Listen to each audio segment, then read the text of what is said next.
Bihari classes में आप सभी का स्वागत है। आज हम लोग पढ़ेंगे क्लास 10 का अध्याय 7, ठीक है, जिसका नाम का है निर्देशांक ज्यामिति, ठीक है, यानी अध्याय 7 जिसका नाम का है बाबू निर्देशांक ज्यामिति। निर्देशांक ज्यामिति, ठीक है। निर्देशांक ज्यामिति देखिए किसे कहते हैं। तो निर्देशांक ज्यामिति का परिभाषा यहां लिखेंगे हम। निर्देशांक ज्यामिति, निर्देशांक ज्यामिति किसे कहते हैं? तो किसी भी मान को अंकित करके मापना ही निर्देशांक ज्यामिति कहलाती है, ठीक है। अर्थात निर्देशांक ज्यामिति किसे कहते हैं? तो किसी भी मान को अंकित करके मापना ही निर्देशांक ज्यामिति कहलाती है। आइए परिभाषा लिखते हैं। किसी भी मान को अंकित करके मापना ही निर्देशांक ज्यामिति कहलाती है।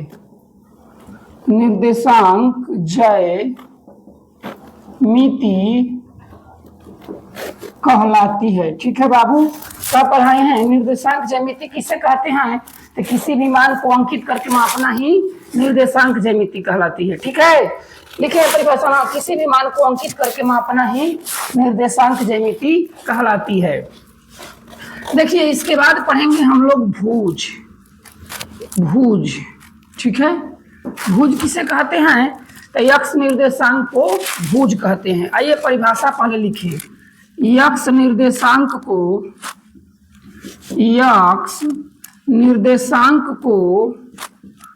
भुज कहते हैं, ठीक है। उसके बाद कोटि किसे कहते हैं? तो y निर्देशांक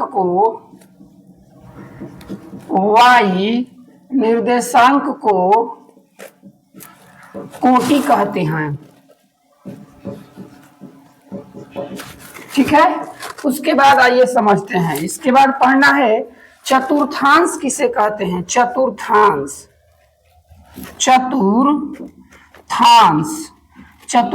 किसे कहते हैं? तो देखिए इसका दो परिभाषा होता है। कार्तीय तल को 4 भागों में बांटना ही चतुर्थांश कहलाता है, या चारों अक्षों से घिरे क्षेत्र को चतुर्थांश कहते हैं, ठीक है। आइए लिखते हैं परिभाषा। चारों अक्षों से घिरे क्षेत्र को चतुर्थांश कहते हैं। चतुर्थांश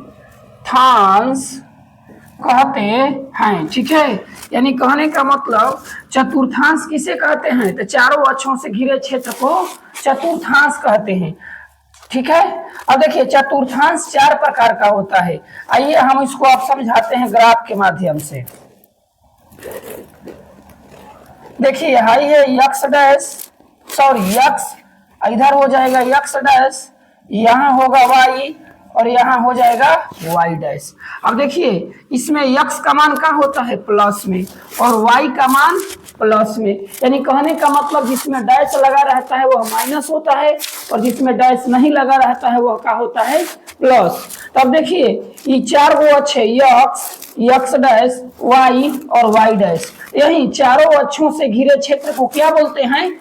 चतुर्थांश। अब देखिए इसमें यक्स का है प्लस में और वाई का होगा प्लस में, अर्थात प्लस प्लस हो जाएगा आपका प्रथम चतुर्थांश।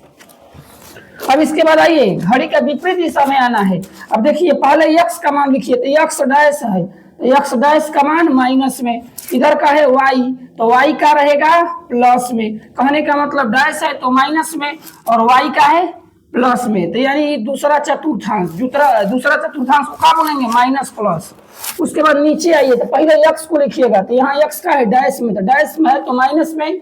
उसके बाद वाई डैश है, तो ये भी क्या हो गया? माइनस में। तो क्या हो जाएगा? तीसरा चतुर्थांश। उसके बाद चौथा चतुर्थांश, देखिए पहले यक्स को मान लिखिएगा, तो यक्स का मान यानी क्या है, इसमें डैश नहीं है तो ये प्लस हो जाएगा, और उसके बाद वाई डैश है तो ये क्या हो जाएगा माइनस। ये कौन सा चतुर्थांश होगा, तो चौथा चतुर्थांश। ठीक है, यानी कहने का मतलब पहला चतुर्थांश किसको बोलेंगे, जिसमें प्लस प्लस हो। दूसरा चतुर्थांश किसको बोलेंगे, जिसमें माइनस प्लस हो। और तीसरा चतुर्थांश किसको बोलेंगे, जिसमें दोनों का हो माइनस हो। और उसके बाद चौथा चतुर्थांश किसको बोलेंगे, जिसमें दोनों का हो सॉरी प्लस और एक हो माइनस हो। ठीक है, ठीक है, पहले इतना उतारिए आप लोग। अंश में क्या समझाए हैं, यक्स है वाई है, तो यानी डैश इसमें नहीं है तो प्लस प्लस हो जाएगा। तो लिखेंगे प्रथम चतुर्थांश का परिभाषा, प्रथम चतुर्थांश, चतुर्थांश तो किसको बोलेंगे, जिसमें प्लस प्लस हो, जिसमें प्लस प्लस हो। ठीक है, दूसरा चतुर्थांश, दूसरा चतुर्थांश, दूसरा चतुर्थांश में क्या है, देखिए तो माइनस और प्लस, तो क्या है माइनस प्लस है तो पहले यक्स का मान, तो यक्स डैश है तो माइनस में इधर वाई क्या है प्लस में, क्या हो जाएगा दूसरा चतुर्थांश, जिसमें जिसमें क्या हो माइनस और प्लस हो, उसे दूसरा चतुर्थांश कहते हैं। उसके बाद तीसरा चतुर्थांश, तीसरा में क्या समझा है, देखिए यक्स डैश है तो माइनस में, वाई डैश है तो माइनस में, तो इसमें क्या होगा, जिसमें जिसमें का माइनस माइनस हो उसे क्या बोलेंगे, तीसरा चतुर्थांश। ठीक है, अब उसके बाद चौथा चतुर्थांश, चतुर्थ चतुर्थांश, इसमें क्या है तो देखिए एक ठो प्लस एक ठो माइनस, तो जिसमें जिसमें प्लस और माइनस हो उसको क्या बोल दीजिएगा, तो चतुर्थ चतुर्थांश। ठीक है, अब देखिए इसको मिटाते हैं यहाँ। अब देखिए चतुर्थांश हो गया, उसके बाद पढ़ेंगे हम लोग नोट। नोट में पहला लिखेंगे मूल बिंदु। मूल बिंदु का मतलब जहां दोनों है काटा ना, इसी को मूल बिंदु बोलते हैं। ठीक है, तो मूल बिंदु का निर्देशांक लिखेंगे, मूल बिंदु, बिंदु का निर्देशांक 0,0 होता है। ठीक है, उसके बाद दूसरा नोट, यक्स अक्ष से दूरी को, यक्स अक्ष से दूरी को कोटि कहते हैं, कोटि कहते हैं। तीसरा नोट, वाई अक्ष से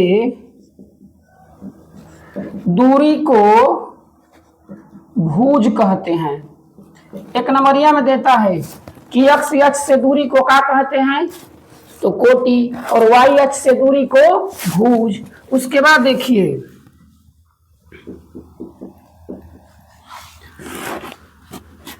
इसके बाद पढ़ते हैं तीसरा नोट, यक्स अक्ष पर, यक्स अक्ष पर y का मान 0 होता है।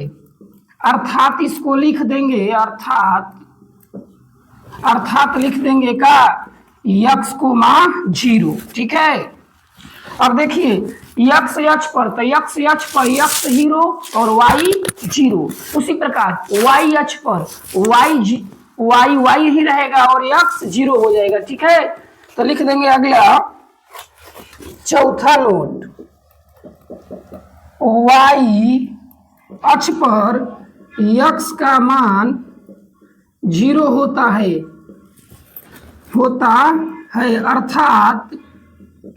अर्थात 0,y होता है। ठीक है, पहले इतना उतारिए।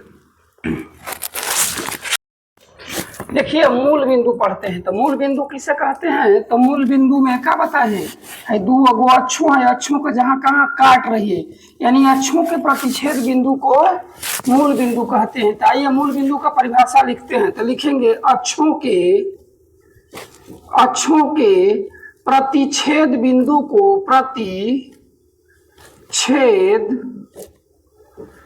बिंदु को मूल बिंदु कहते हैं। ठीक है, मूल बिंदु कहते हैं। अब देखिए उसके बाद नोट 1 में क्या लिख रहे हैं, यक्स अक्ष पर यक्स का निर्देशांक यक्स कोमा 0 होता है। ठीक है, इस पर आधारित बताएं यक्स अक्ष पर, तो यक्स अक्ष पर क्या होगा, तो यक्स 0 और वाई का हो जाएगा 0। ठीक है,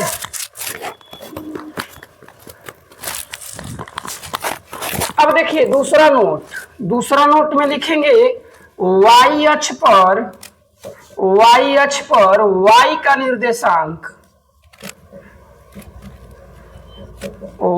निर्देशांक क्या हो जाएगा, तो y कोमा 0। ठीक है, होता है। अब देखिए एक नंबरिया कैसे पूछेगा, आपका पूछ देगा, ये क्वेश्चन है, बिंदु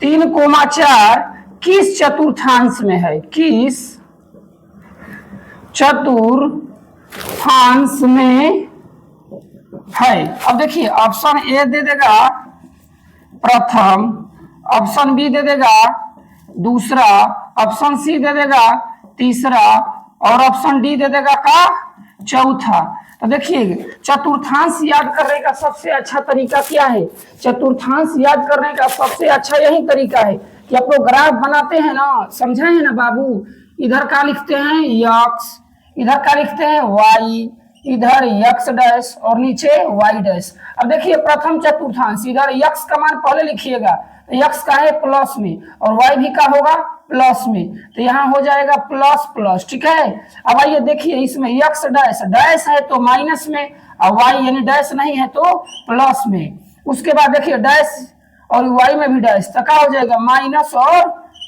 और इसमें देखिए पहले यक्स का मान, तो यक्स प्लस और डैश है तो माइनस। ये आपका होगा प्रथम चतुर्थांश, ये होगा दूसरा चतुर्थांश और ये होगा तीसरा चतुर्थांश और ये वाला हो जाएगा आपका चौथा चतुर्थांश। तो देखिए क्या है 3 4 अर्थात प्लस और प्लस, तो कौन सा चतुर्थांश में है, पहला, तो ऑप्शन ए आपका राइट आंसर हो जाएगा। ठीक है,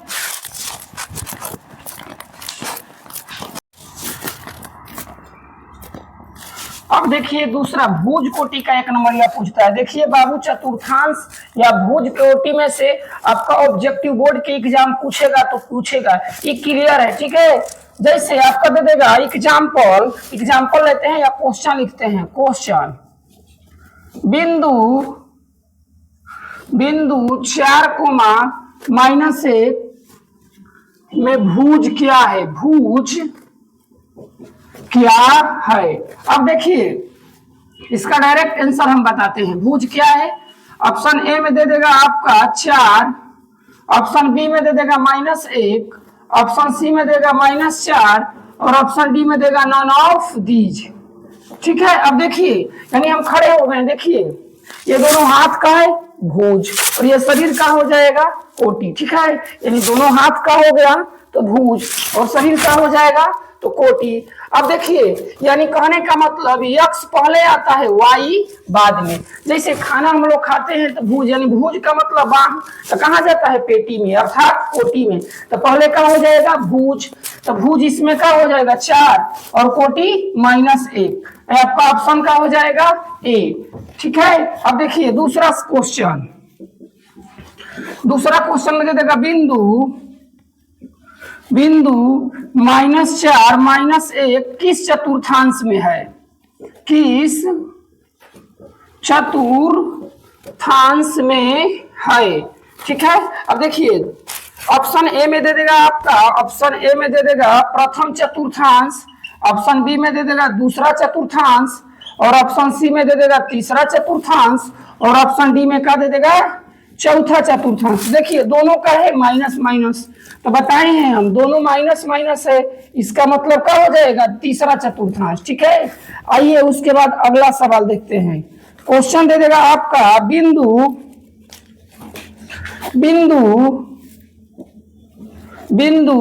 4,-5 -4 में कोटि क्या है, कोटि क्या है। देखिए ऐसा सवाल बोर्ड एग्जाम में आता है। अब देखिए इसका कोटि डायरेक्ट बताना है ना, यानी ऑप्शन इसका नहीं देते हैं तो कहा बोल बताए हैं हम। यक्स पहले आता है अर्थात भुज हो जाएगा, जो बाद में आता है कोटि, यानी कहने का मतलब खाना भुज से खाते हैं अर्थात हाथ से, कहाँ जाता है पेटी में, अर्थात बाद में पेटी आता है, अर्थात कोटि का होगा बाद में। तो ऑप्शन नंबर यानी कोटि इसमें क्या हो जाएगा, तो -4 हो जाएगा आपका आंसर। ठीक है, अब दे देगा क्वेश्चन अगला देखिए 3,4 यक्स अक्ष से दूरी क्या है, दूरी क्या है। ऐसे ही सवाल देगा, 3 बिंदु यहां लगा देगा, बिंदु 3,4 यक्स अक्ष से दूरी क्या है। तो यक्स अक्ष से जब दूरी पूछता है इसका मतलब कोटि पूछ रहा है, अगर वाई अक्ष से दूरी पूछ रहा है इसका मतलब भुज पूछ रहा है। ठीक है बाबू, तो कहा यक्स अक्ष से दूरी इसका मतलब कोटि पूछ रहा है, तो कोटि इसमें क्या हो जाएगा, जो बाद में आता है, तो 4 हो जाएगा आपका आंसर। ठीक है, पहले उतार लीजिए इतना।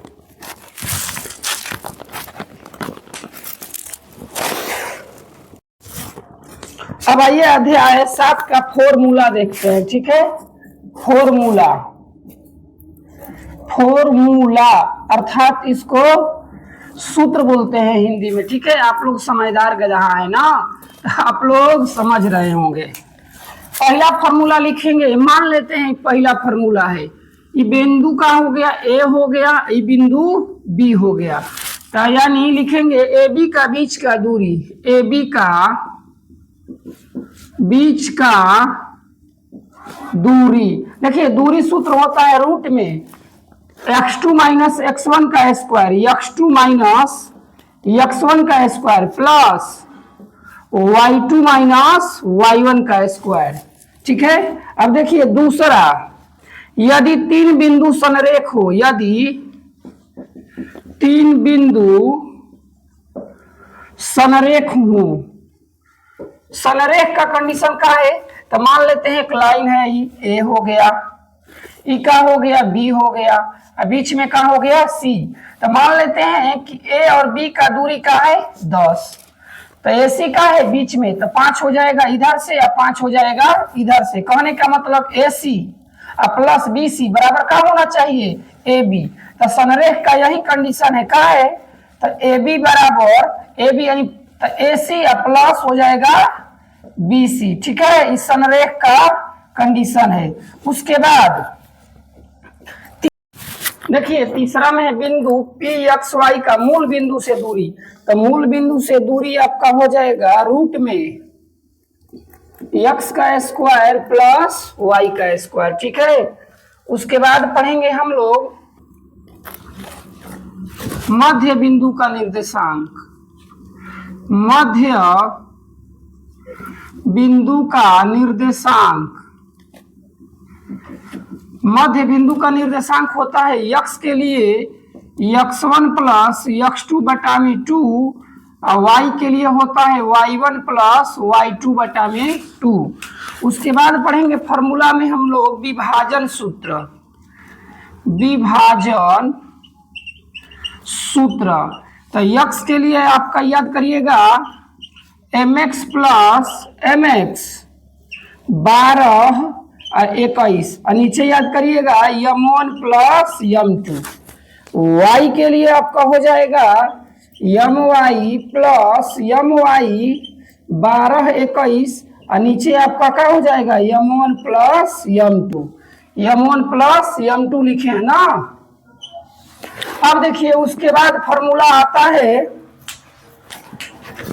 त्रिभुज का क्षेत्रफल, त्रिभुज का क्षेत्रफल। देखिए त्रिभुज का क्षेत्रफल का फॉर्मूला याद करिएगा 1/2 x into Y minus Y plus X, Y minus Y plus X, Y minus Y.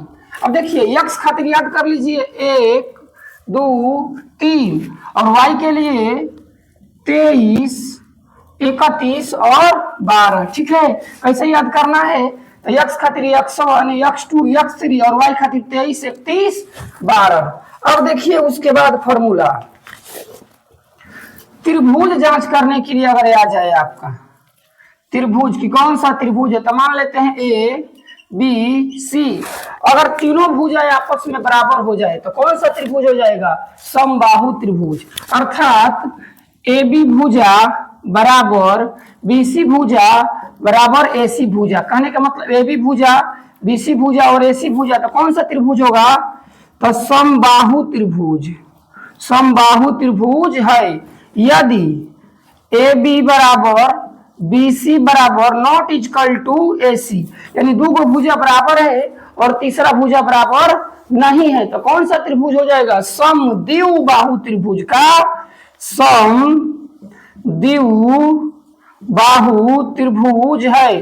अगर तीनों भुजा ना बराबर होके ए बी बराबर ए सी बराबर बी सी, यानी कहने का मतलब तीनों भुजा का है बराबर नहीं है ना। जब तीनों भुजा बराबर नहीं है तो क्या हो जाएगा, विषम बाहु त्रिभुज। विषम बाहु त्रिभुज है। अब देखिए इसके बाद फॉर्मूला, ठीक है, थोड़ा मिटा ले।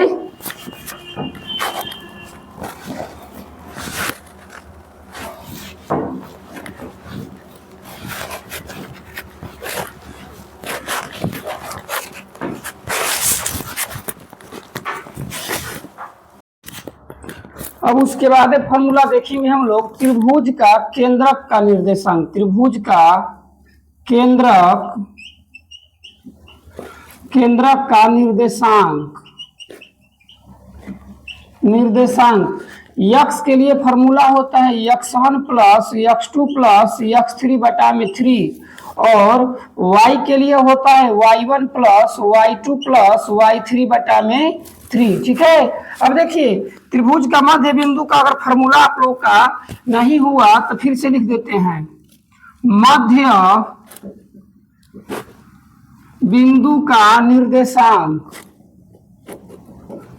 क्योंकि मिटाने में ना आप लोग का छूट गया होगा। ठीक है, तो x के लिए होता है x1 प्लस x2 बटा में 2 और y के लिए होता है y1 प्लस y2 बटा में 2। अब देखिए उसके बाद आता है आपका वर्ग जांच करने के लिए। वर्ग जांच करने के लिए,